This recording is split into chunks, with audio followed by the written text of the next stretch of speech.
paz de Deus, através do nosso Senhor Salvador Jesus Cristo, esteja com todos os ouvintes de Bible Respondes. Mais uma vez estamos aqui no canal A Bíblia Responde e trazendo para você, nessa parte das EBD, Escola Bíblica Dominical. Com certeza, se você é um estudioso e é um participante da Escola Bíblica Dominical da sua igreja local, você está aqui ligado conosco para aprender um pouco mais, ou melhor, saber o que é que vai ser ensinado na tua igreja local no próximo domingo. E a primeira revista que nós temos é a revista da CEAD, que nesse semestre está trazendo o Corpo de Cristo, origem, natureza e vocação da igreja no mundo. No sumário aqui nós já passamos a lição 1, 2, 3, 4, 5, 6, 7, 8, que foi 2 domingos atrás. A lição 9 foi a última que nós passamos aqui, o sumário que está falando sobre o batismo, a primeira ordenança da igreja. E hoje nós já estamos chegando na 10ª lição. E essa 10ª lição, que é do dia 10 de março de 2024, trazendo a ceia do Senhor, a segunda ordenança da igreja. Se o batismo foi a primeira ordenança da igreja, a ceia do Senhor vem trazendo a segunda ordenança da igreja. Eu espero que você tenha aprendido bastante com a lição passada falando sobre o batismo e com certeza no próximo domingo você também vai estar aprendendo bastante, e para isso você tem que estudar em casa para que você possa aproveitar a lição muito melhor no próximo domingo. O textuário vem trazendo: porque todas as vezes que comer este pão e beber este cálice, anunciais a morte do Senhor até que venha. 1 Coríntios 11, 26. Esse textuário está inserido na leitura bíblica, então muito importante para que você esteja lendo todo o contexto da leitura bíblica, que também vamos estar trazendo aqui neste vídeo. A verdade prática diz: a ceia do Senhor, com a ordenança, celebra a comunhão do crente com o Senhor ressuscitado. Ou seja, se a pergunta é para que serve o batismo, com certeza essa pergunta foi respondida no domingo passado, na lição passada. E agora, se você tem a pergunta para que serve a ceia do Senhor, a verdade prática aqui já está dizendo que celebra a comunhão do crente com o Senhor ressuscitado. Com certeza o estudo dessa lição começa na segunda-feira, então trazendo aí já em Lucas 22, 19 e 20, uma ordenança de Jesus. Na terça-feira, 1 Coríntios 11, 24, a ceia do Senhor como um memorial. Quarta-feira, 1 Coríntios 11, 26, proclamando a morte do Senhor. Quinta-feira, Atos 2, 42, celebrando a comunhão cristã. Sexta-feira, 1 Coríntios 11, 27, mantendo a reverência na ceia do Senhor. E no sábado, 1 Coríntios 5, 7 e 8, celebrando de maneira festiva. Então, você pega a tua Bíblia, abra nesses livros com esses capítulos, esses versículos, e esteja então lendo para te ajudar já na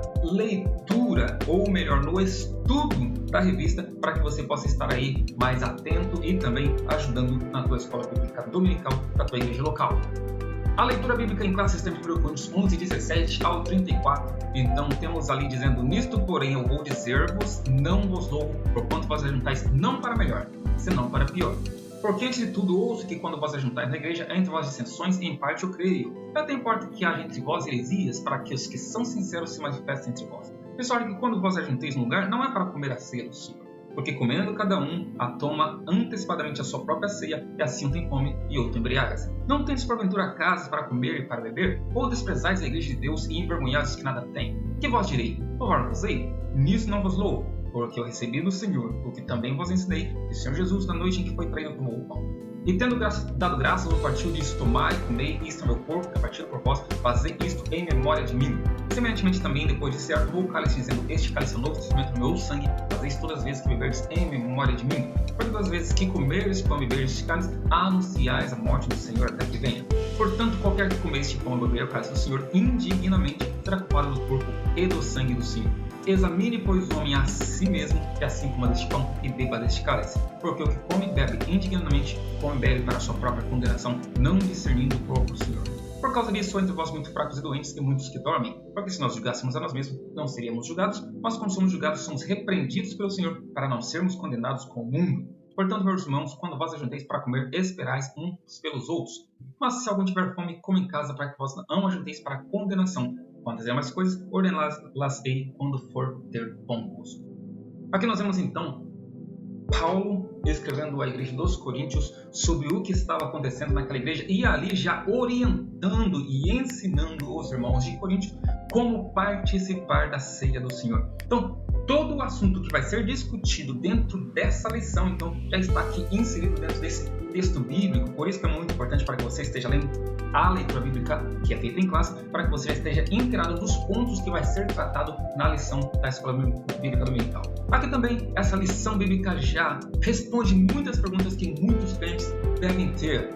E uma delas, por exemplo, é: quem pode participar da Santa Ceia do Senhor? O apóstolo Paulo, ele já disse, aqui ele disse, no versículo 28, ele disse assim: examine-se, pois, o homem a si mesmo, e coma desse pão e beba deste cálice. Então não sou eu que devo examinar a vida do outro irmão, não é o outro irmão que deve examinar a vida de outro, mas cada um deve examinar a si mesmo, por causa que ele diz assim: porque o que come e bebe indignamente, come e bebe para a sua própria condenação, e não para a condenação do outro. Por isso que cada um deve julgar a si mesmo, examinar a si mesmo, para que ele não venha a ser condenado por participar do corpo de Cristo indignamente. E o que é participar do corpo de Cristo indignamente também vai estar sendo ensinado dentro dessa revista da Escola Dominical, dentro dessa lição do próximo domingo. Espero que você participe para que você possa estar aprendendo mais. De novo, leia a Bíblia em casa para que você já possa estar então atento, para que você possa estar por dentro dos assuntos que vão estar sendo discutidos e ensinados dentro da Escola Dominical pelo teu professor nesse próximo domingo. E o primeiro tópico vem trazendo a natureza da ceia do Senhor na tradição cristã, ou seja, qual é a natureza da ceia do Senhor na tradição cristã. Ele vem trazendo então 3 subtópicos. O primeiro dizendo na tradição romana, ou seja, como que é a natureza da ceia do Senhor na tradição cristã? É a transubstanciação, ou seja, eles acreditando que realmente o pão e o vinho se torna fisicamente o corpo de Cristo. E aqui então você vai estar aprendendo então qual é o erro que está dentro da transubstanciação que é ensinado na tradição romana. Espero que você esteja estudando, espero que você esteja participando para que você possa estar aprendendo o que é transubstanciação. Está dentro dessa lição. Na tradição protestante agora então, Martinho Lutero, ele fazendo uma pequena diferenciação da transubstanciação, ele colocando então a consubstanciação. Consubstanciação então ele dizendo que não é o pão e vinho que se torna o corpo de Cristo, mas sim que Cristo ele está presente naquele pão e está presente fisicamente naquele pão e naquele vinho. Aqui então vai estar mostrando também o erro que pode estar havendo dentro dessa tradição protestante de Martinho Lutero na consubstanciação, o porquê que Jesus não pode estar ali presente fisicamente naquele pão e naquele vinho. E agora vem qual que é a posição pentecostal, que é o terceiro subtópico, então, acreditando a simbologia da ceia e obviamente mostrando aqui que Cristo ele está presente na ceia, mas não exatamente no pão e no vinho fisicamente, ou então ali como Martinho Lutero ele veio ensinando.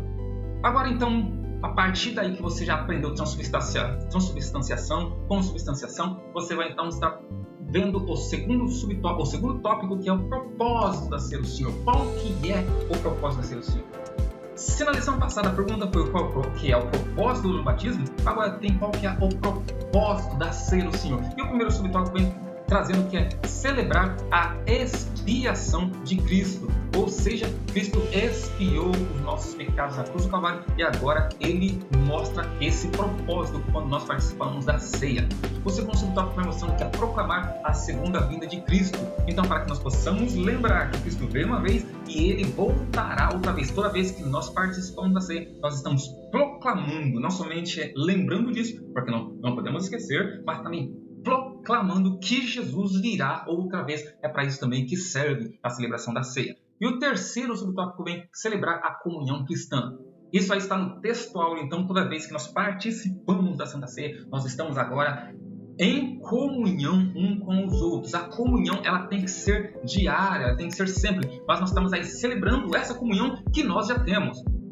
Se existe uma pergunta, quando é que deve ser a ceia? Uma vez por mês, todos os dias, uma vez por ano? A Bíblia não tem isso, obviamente, você não vai encontrar de maneira alguma, então isso depende da liturgia de cada igreja, mas é muito importante. A única coisa que nós podemos saber, é o melhor que nós podemos aí ter conosco, é que a Santa Ceia é de suma importância para a comunhão cristã. Então, se você vai numa igreja num final de semana, tem ceia, participe. Se tem na outro final de semana em outra igreja, participe. Não importa quantas vezes você está participando, o que é importante é que você está celebrando a comunhão que você tem com os seus irmãos.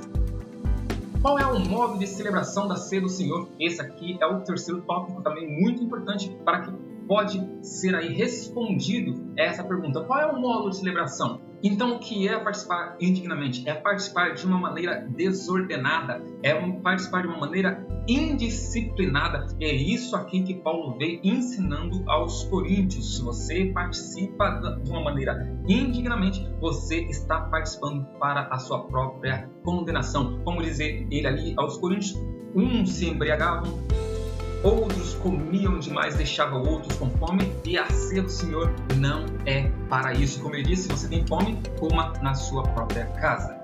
O segundo subtópico diz uma celebração reverente. Então agora é mostrando que nós não somos dignos de participar da ceia. Nós participamos pela graça de Deus, porque Ele nos deu essa graça de estar em comunhão com Ele primeiramente e depois com nossos irmãos. Então nós temos que ter uma reverência diante de Deus para participar da Santa Ceia. E o terceiro é uma celebração festiva. Então, embora tem que ser participado de uma forma reverente, também tem que ser festiva, porque nós não estamos aí celebrando a morte de Jesus, mas sim nós estamos celebrando a ressurreição de Jesus, porque Ele morreu, mas também Ele ressuscitou, está vivo, intercedendo pelos nossos pecados, e é para isso que nós estamos participando de uma maneira festiva para celebrar a ressurreição de nosso Senhor e Salvador Jesus Cristo. Espero que você aprenda bastante nessa lição, para que você então possa estar aí cumprindo essa segunda ordenança, que é participar da Santa Ceia de Cristo. Tenha uma boa aula, que o Espírito Santo de Deus esteja te acompanhando, também o teu professor, e que Deus te abençoe. Boa aula com os estudos. Os estudantes da Revista Betel Dominical, então, esse trimestre, a Revista Betel está trazendo Família, um projeto de Deus, como estamos dizendo aí, já desde o início. Revista muito importante, especialmente por se tratar de família, que é um projeto de Deus. Rodando lares estruturados saudáveis, estabelecendo o legado de valores segundo a Bíblia Sagrada. Então, esse é o primeiro trimestre de 2024. Esse é o assunto que está sendo tratado na Revista Betel Dominical. O sumário aqui já está trouxendo lição 1, 2, 3, 4, 5, 6, 7, 8. A semana passada foi a lição 9, falando sobre família, primeiro ministério e maior patrimônio. Hoje, então, estamos na lição 10. A lição 10, que é desse próximo domingo, dia 10 de março, traz relacionamento ideal entre os cônjuges. Presta bem atenção, então, no título dessa lição. É o relacionamento ideal.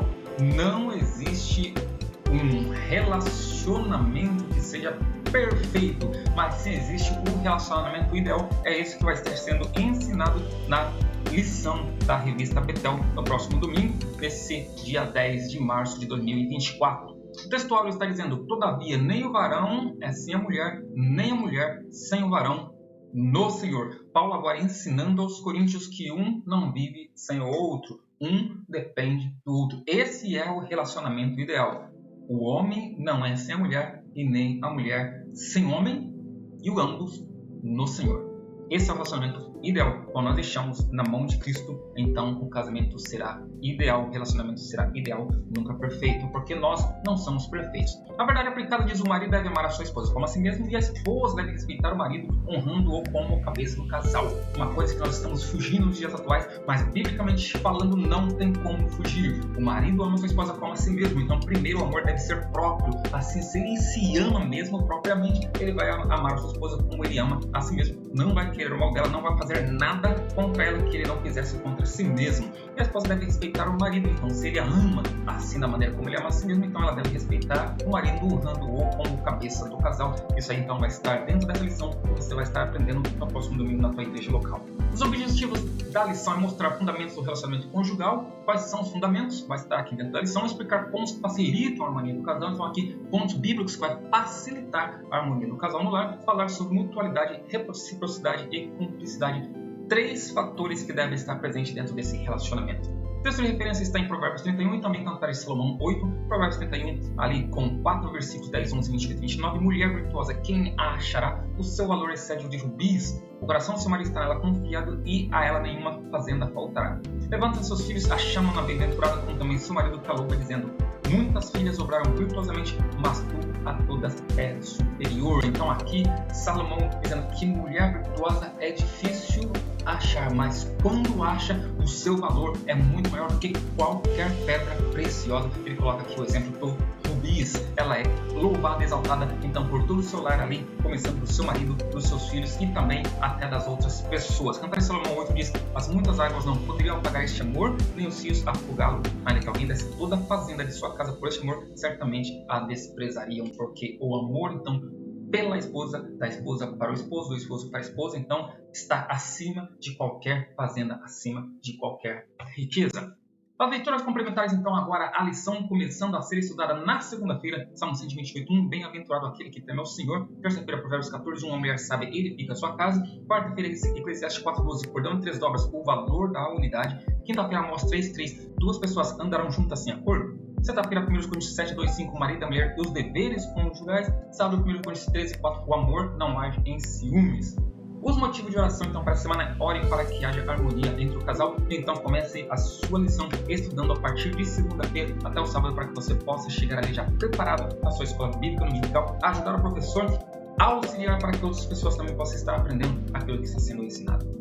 O primeiro tópico vem trazendo os fundamentos do relacionamento conjugal. Agora, então, quais são os fundamentos do relacionamento conjugal entre o esposo e a esposa, entre a esposa e o esposo?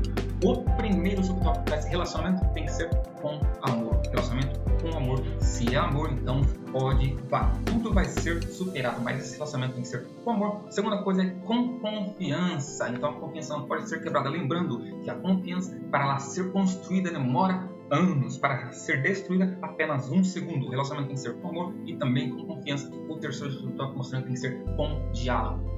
Deve haver diálogo. Diálogo não é discórdia, não é discussão, não são brigas. Diálogo é conversa. Então eu coloco meu ponto, você coloca o seu ponto, para que possam chegar num denominador comum. Fácil de falar, difícil de fazer, mas esse é o relacionamento ideal. Aprimorando o relacionamento conjugal é o segundo subtópico, é o segundo tópico da lição, e aqui vai estar mostrando como aprimorar esse relacionamento. Primeiro, aprender a renunciar, porque é bastante difícil renunciar às coisas, porque nós já estamos acostumados com certas coisas, nós já estamos acostumados com certos vícios de nós mesmos, que nós mesmos possuímos, mas nós devemos aprender a renunciar, e não é só de uma parte para outra, os ambos devem aprender a renunciar. O segundo subtópico mostrando aprender a suportar. Então não é somente renunciar, mas agora suportar. E deve ser os dois, um que deve suportar o outro. Não é somente de um para com o outro, porque obviamente se parte só de um lado, um dos lados vai ficar faltando. E obviamente vai haver um cansaço. E aí é onde começam todos os problemas. O terceiro subtópico, aprender a perdoar. Aqui um dos pontos mais difíceis de ser compreendido, e aprender a perdoar não serve para outra pessoa, mas serve para nós mesmos, porque é muito simples isso. Quando a pessoa é machucada, a pessoa que é machucada, ela não esquece. A que machuca, ela esquece. A que é machucada, não esquece. Então, quando a pessoa está doendo, ela deve aprender a perdoar. Assim ela tira todo o sofrimento de si mesma. Então, esse é o terceiro subtópico aqui dentro desse segundo tópico, que é aprimorando o relacionamento conjugal. O terceiro tópico, alcançando a maturidade conjugal. Agora, como alcançar a maturidade conjugal? Está dentro desse tópico. No primeiro subtópico, o relacionamento tem que ser com mutualidade.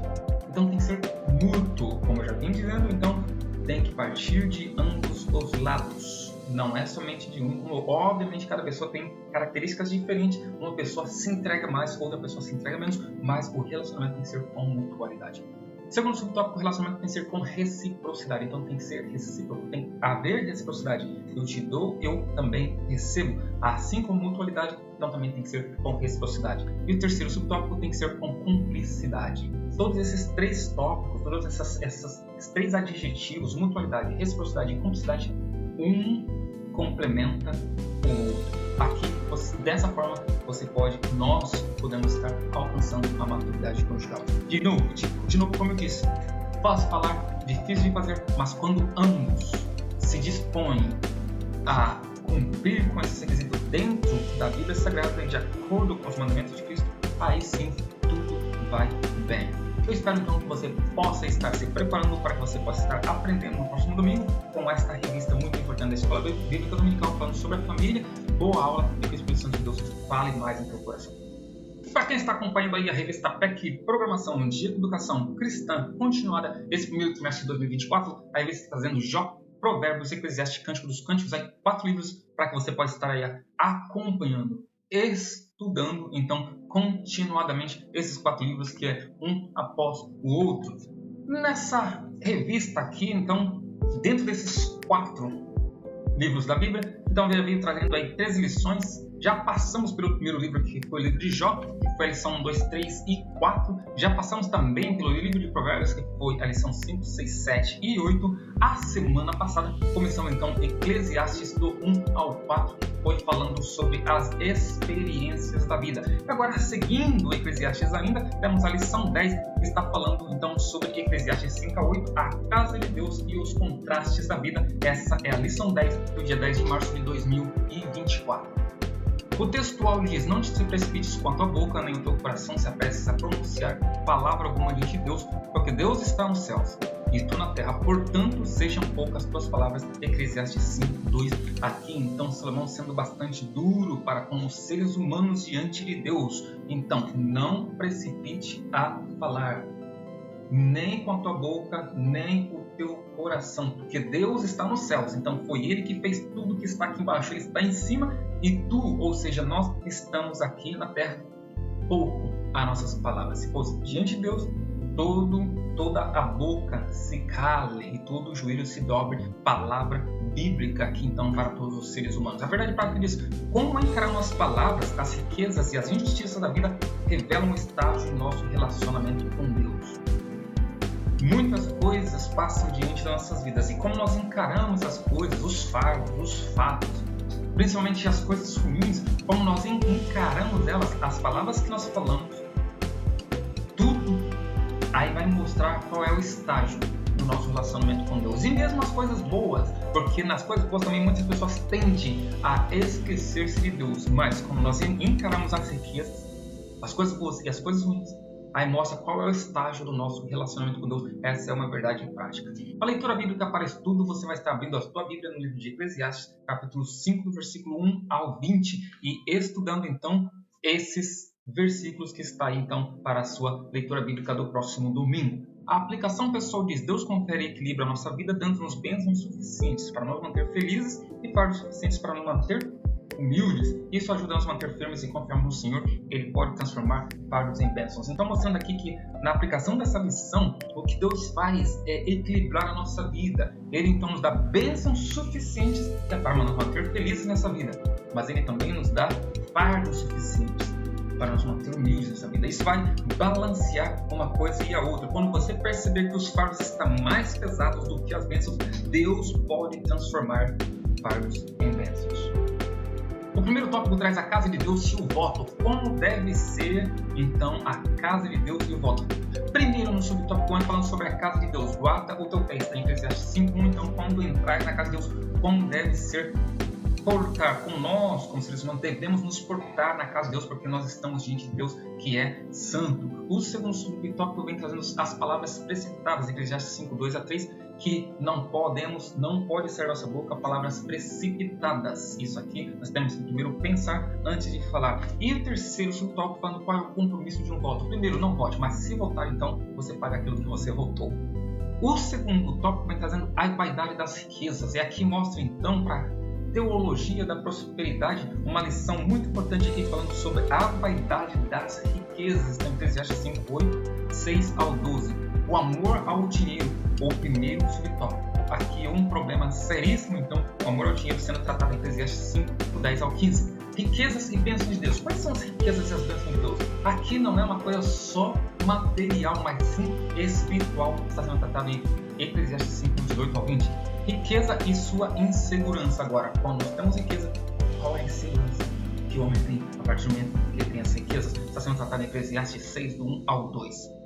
O terceiro tópico e último vem trazendo os contrastes da vida. Uma coisa contrastando com a outra. Eclesiastes 7, 1 ao 8 e do 1 ao 17 falando sobre isso. Primeiro, a prosperidade e a adversidade. Então, porque nós somos crentes, nós devemos ser prósperos, ou seja, só ter riquezas, só ter prosperidade material. E quanto à adversidade? Isso aqui está sendo tratado nesse primeiro subtópico e também está dentro da Bíblia, Eclesiastes 7, 12 ao 14. O segundo subtópico traz sobre justo e sábio em demasia.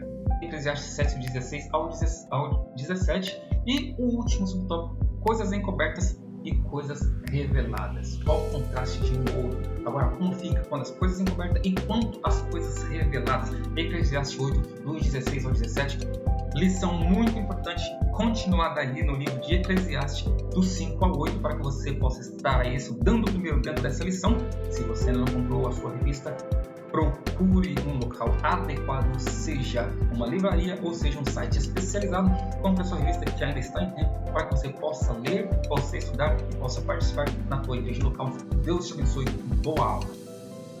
E a todos então os estudantes aí de Escola Bíblica Dominical, todos os ouvintes aí da EBD, da parte de Bible Respondes, que Deus esteja te abençoando, esteja conosco para o sumário das nossas próximas lições. Estamos ainda procurando as outras revistas, espero que no próximo trimestre nós já estamos aí com 5 revistas então preparadas para estar trazendo os sumários das escolas bíblicas dominicais em todas as igrejas locais. Escola Bíblica Dominical, uma escola aos domingos, feitas para todos os cristãos aprenderem da Bíblia Sagrada. Deus te abençoe e vejo você na próxima.